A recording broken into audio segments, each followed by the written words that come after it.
Sebenarnya apa ya? Sebenarnya orang kan banyak sebut gue pastor, pendeta gitu ya. Sebenarnya gue nggak pernah menyebut diri gue pendeta atau pastor sih. Karena kan itu kan butuh ditabiskan dan lain sebagainya. Dan banyak orang masih bertanya, lu menggembala gereja apa gitu. Dan gue sama sekali tidak pernah menggembala gereja apapun. Bahkan kalau ditanya gue status gue jemaat. Lu bayangin kita hidup di dunia, dari kita lahir sampai kita nanti tutup mata, kita nggak akan pernah lihat Tuhan secara fisik. Ya. Terus kita diminta percaya lagi sama dia. Ya. Diminta percaya cuma dengar suaranya. Suaranya pun gak audible. Ya.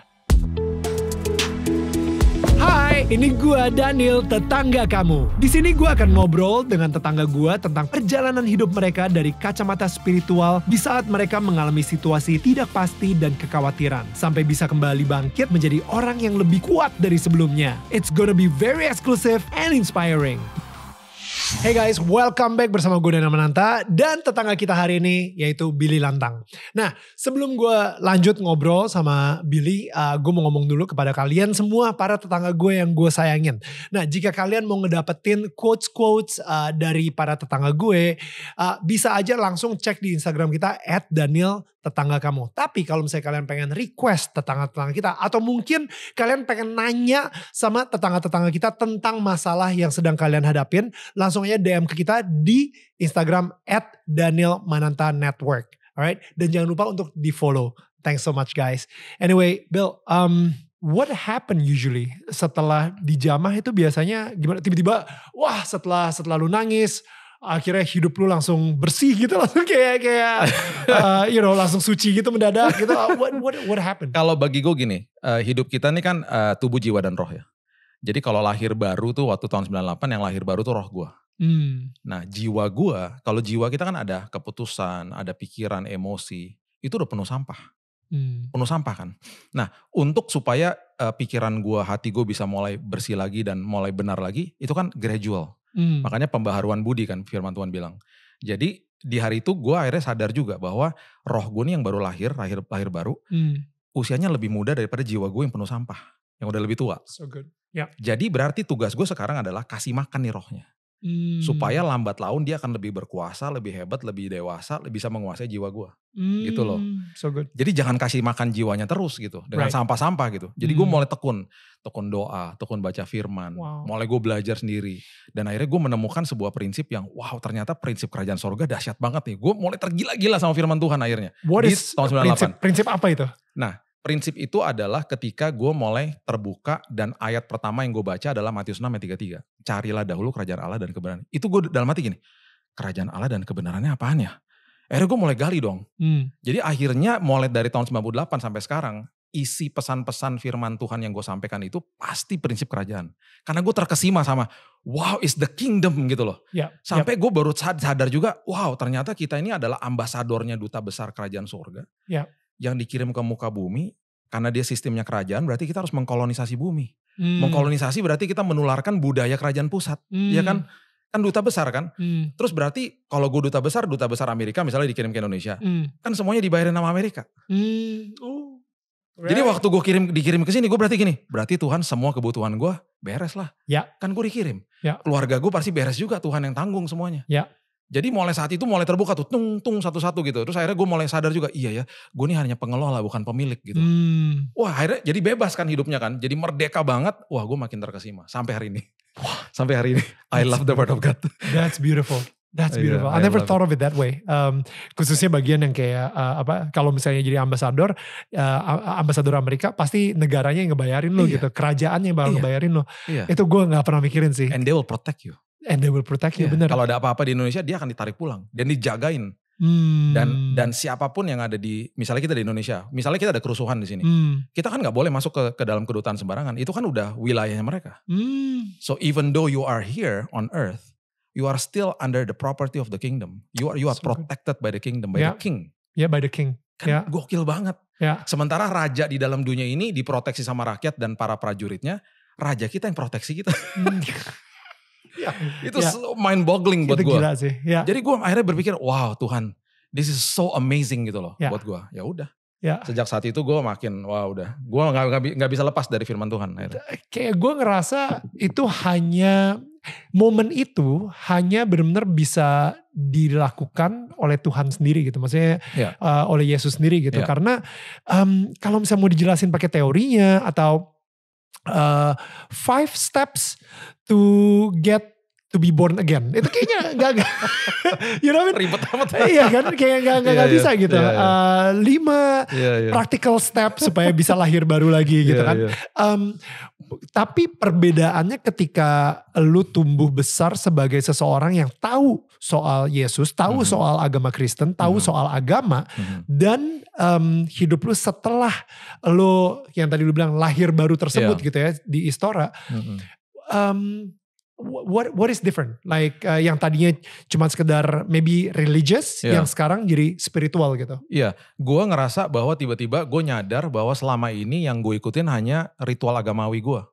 Gue harus ke gereja, gue harus gini. Dan memang orang tua waktu itu tidak mempunyai kapasitas untuk ngajarin dengan detail waktu saat itu.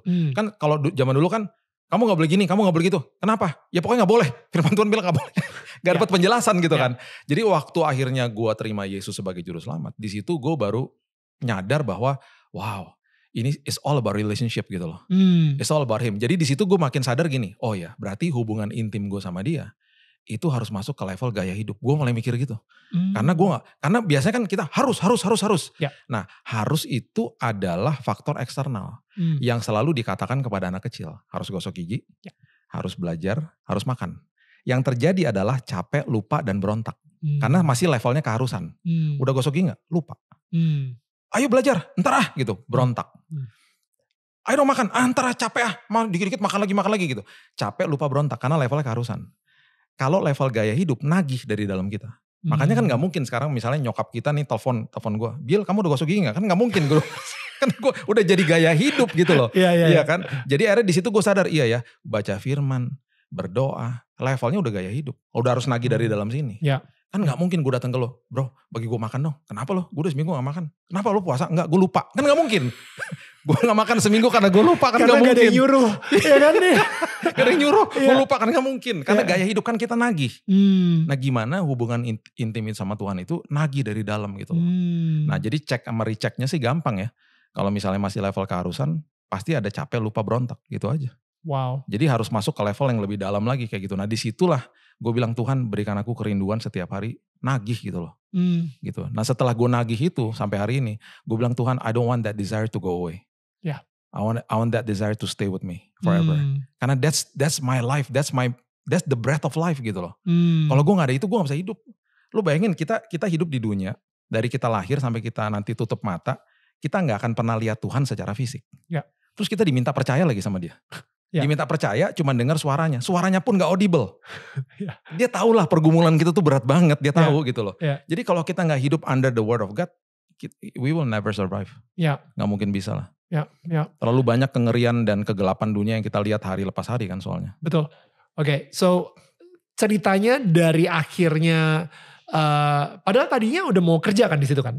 Tadinya lagi mungkin udah mulai kerja juga dan lain-lain. Sampai akhirnya jadi 100% pendeta itu gimana tuh? Sebenarnya apa ya? Sebenarnya orang kan banyak sebut gue pastor, pendeta gitu ya. Sebenarnya gue nggak pernah menyebut diri gue pendeta atau pastor sih. Karena kan itu kan butuh ditabiskan dan lain sebagainya. Dan banyak orang masih bertanya, lu menggembala gereja apa gitu. Dan gue sama sekali tidak pernah menggembala gereja apapun. Bahkan kalau ditanya gue status gue jemaat. Jemaat di sebuah gereja di Jakarta. Jadi dari tahun 98 gue ini mungkin lebih cocoknya dibilangnya evangelis kali. Karena gue lebih memang gue tidak pernah ditabiskan terus jadi gembala sidang, nggak pernah. Dan memang bukan panggilan. Jadi kalau pernah ditawarkan jadi gembala sidang gue nggak mau gitu. Gue lebih suka bergerak seperti beginilah sampai hari ini. Panggilannya gini. What's your full time job jadi ya? Jadi waktu tahun 2000 gue akhirnya membantu keluarga gue di Immanuel. Gue full time di situ, gue bantu di situ sampai tahun 2019. Itu that's the last time. Sebelum pandemi. Yes, sebelum pandemi gitu. Jadi itu profesi yang gue lakukan karena gue cinta banget tiba-tiba sama kerjaan itu. Gue ngelihat, wow ini luar biasa nih, ada publishing house, bantuin hamba Tuhan, terus kemudian ada retail store dan bisa jangkau banyak orang gitu. Jadi gue dan keluarga kan. Jadi gue seneng lah, I had so much fun di situ. Tapi ya udah chapternya udah lewat. Dan gue sekarang bantuin sih, tapi remotely lah gitu. My dad passed away tahun 2010. My mom will be 80 years old this year. Dan dia masih aktif. Dia masih kesana, masih kerja gitu. Dan that's my mom. Wow. And during that time gitu ya, how was it? How was your journey with God itself? Gua akhirnya melewati banyak hal dalam hidup gue dan gue diproses sama Tuhan pastinya. Dan sebuah proses yang terberat itu terjadi waktu tahun 2019 sebenarnya. Waktu tiba-tiba gue kolaps di kamar mandi dan di situ baru dinyatakan gue kena cancer. Dan itu sesuatu yang betul-betul membuat gue kaget. Karena gue dari tahun 2004 praktisi hidup sehat. Gue 2004? Dari 2004 gue punya, even my body fat was 9%. Dan itu gue maintain sampai dari tahun 2004 sampai 2019. Itu gue segitu konsistennya. My strength point adalah konsisten. Gue tuh konsisten orangnya. Karena kalau dilihat DISC-nya dominan, intim, stabil, cermat. Gue stabil dan cermat kalau dites. Jadi gue kalau udah suka sesuatu gue konsisten gitu. Bisa gue makan satu yang gue suka gue terus makan gitu. Oh, wow, oke. Jadi gue konsisten lah. Yeah. Dan akhirnya karena gue hidup sehat, ya, jadi waktu gue sakit dan bahkan gue gak pernah masuk rumah sakit kan, karena hidup sehat kan, terus bertahun-tahun gak pernah flu juga gak pernah gitu, tiba-tiba pas sakit teman-teman gue kaget dong, gila loh yang hidup sehat aja bisa sakit, apalagi gimana nasib gue katanya, karena dan sakitnya parah, sakitnya tiba-tiba parah. Jadi gue tahun 2018 gue lagi baru khotbah di Bethany di Surabaya dan gue pulang ke Jakarta tanggal 10 Desember. Gue nih lagi mau pasang pohon Natal di rumah nih sama istri gue. Ritual kan tiap tahun. Tiba-tiba gue bilang gini, sayang aku kenapa keliengan ya gitu. Gue cuman kayak meriang biasa gitu. Terus gue tidur. Puji Tuhan jam 11 malam gue dibangunin. Karena gue lupa gosok gigi. Jadi gaya hidup kan. Jadi kan gosok gigi. Jadi gue gosok gigi nih. Gue lagi gosok gigi tiba-tiba gue gubrak di kamar mandi. Gue jatuh. Pala gue sampai berdarah karena nyentuh tembok. Dan akhirnya waktu istri gue datang, gue sempat sadar sebentar. Gue sempat nanya gini, aku serangan jantung ya? Gue sempat ngomong gitu. Ternyata gue dilarikan ke rumah sakit dan di situ dokter mulai bingung. Kenapa waktu tes darahnya bapak ngejeblok semua gitu loh ke bawah. Jeblok semuanya, trombosit, leukosit darah putih sama hemoglobin darah merah. Turun semuanya, drastis. Dia bilang, Pak ini ada sesuatu yang salah sama darah bapak nih kayaknya gitu. Dan gak mungkin nih cuman sakitnya baru kemarin-kemarin. Ini udah dari beberapa bulan lalu nih Pak. Bahkan mungkin udah setahun kali dia bilang gitu. Hah? Kaget gue. Nah akhirnya karena udah akhir tahun. Gue dilarikan ke Singapura. Istri gue bilang udahlah kita cek di sana aja. Tanggal 2 Januari 2019 hasilnya keluar. Hasilnya adalah infiltrasi zat asing yang masuk ke dalam tubuh gue. Dan mengakibatkan gue kena kanker darah. Wait. 2004 lu hidup sehat banget. Itu artinya lu nge-gym, lu makan juga clean food. Clean banget sampai body fat 9%. Tidur cukup. Semuanya ngerokok enggak. Dan alkohol mungkin sekali-sekali gitu misalnya. Wine, I like wine. Wine gitu. Dan gaya hidup sehat itu. Dan lu check up by the way, sorry. Tiap tahun check up dokter. Enggak juga sih. Enggak juga. Tapi gua pernah. Cuman sekali. Itu kesalahan gue mungkin. Terlalu pede mungkin. Jadi 2019 itu dikasih tahu infiltrasi zat asing. So that means dengan gaya hidup lo kebetulan ada yang infiltrate atau gimana? Yes, ada infiltrasi. Jadi 3 pertanyaan dokter tanya. Ngerokok gak? Enggak. Tinggal dekat pabrik gak? Enggak. Kerja di pabrik gak? Enggak juga. Gitu. Akhirnya dia bingung. Ini kenapa nih orang gitu? Apa keluhan kamu selama 2 tahun terakhir? Akhirnya gue bilang, iya ya 2 tahun terakhir gue kalau pakai deodoran gue gatelan. Di ketiak gue sampai hitam. Dia bilang, nah itu dia. Terus dia bilang gini, kalau kamu pakai produk apapun dan gatel, stop. Karena itu berarti tubuhmu lagi kasih indikasi dia gak cocok gitu loh. Oh my goodness, this is so good. Gue baru aja nyobain deodoran baru dan gatel. Stop it man. Stop. Thank God. Stop. It's a sign. It's a sign. Stop. Oh my goodness. Stop, ya. Gue sampai bilang kayak agak perih-perih gitu. Yes, gue sampai perih. Iya. Ya, dan gue sampai, lu bayangin ya, gue udah pakai yang murah sampai yang paling mahal dibeliin sama istri gue. Dia bilang, kalau paling mahal paling bagus, tetap aja gatal. Iya. Dan diperburuk adalah kalau kita olahraga kan pori-pori kebuka. Iya. Masuklah ke dalam semuanya. Oh my God. It's a sign. Soalnya gue bilang, wah ini deodoran mahal banget nih, gitu kan.